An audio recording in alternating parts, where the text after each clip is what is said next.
শুনেছি ସବୁ ରାମାୟଣ ଖେଳିବ ଏକ ରାମ ଏକ ସୀତା। ସାର୍ ରାମାୟଣରେ କେତେ ଜଣ ରାମ ଅଭିନୟ କରିଛନ୍ତି, କେତେ ଜଣ ସୀତା ଅଭିନୟ କରିଛନ୍ତି? ନାଇଁ ଆପଣ ତ ପରଦା ଉପରେ ଅନ୍ୟ କିଏ ଆକ୍ଟିଂ କରୁଛନ୍ତି, ବହିରେ ଯୋଉ ଲେଖା ଅଛି ଏକ ରାମ ଏକ ସୀତା।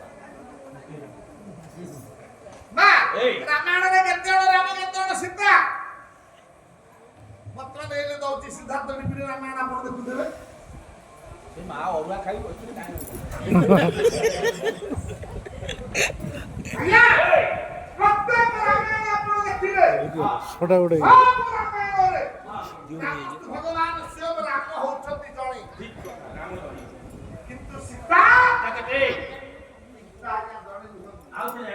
ଅଭିନୟ କାରଣ ସୀତା ତିନି ଜଣ ସୀତା ରାମାୟଣର ଅଭିନୟ କରିଛନ୍ତି। ତିନି ଜଣ ସୀତା ଆପଣ ରାମାୟଣ ପଢିଛନ୍ତି, ଜାଣିଛନ୍ତି, କଥା କହିଦେଲେ ଆପଣଙ୍କର ମନେ ପଡିଯିବ। ଏକ ରାମ ତିନି ସୀତା, ତ୍ରୟ ସୀତା ତିନି ସୀତା ଆଉ ବଢିଲାଣି ଆଉ ମୁଁ କହୁଛି ପନ୍ଦିଆ ବିଦ୍ୟାରେ ଏକ ରାମ ତିନି ସୀତା ଅଭିନୟ କରୁଛନ୍ତି। ଆଜ୍ଞା କପିଳ ମୁନି କପିଳ ସଂହିତାରେ କହିଲେ ତିନି ସୀତା କିଏ?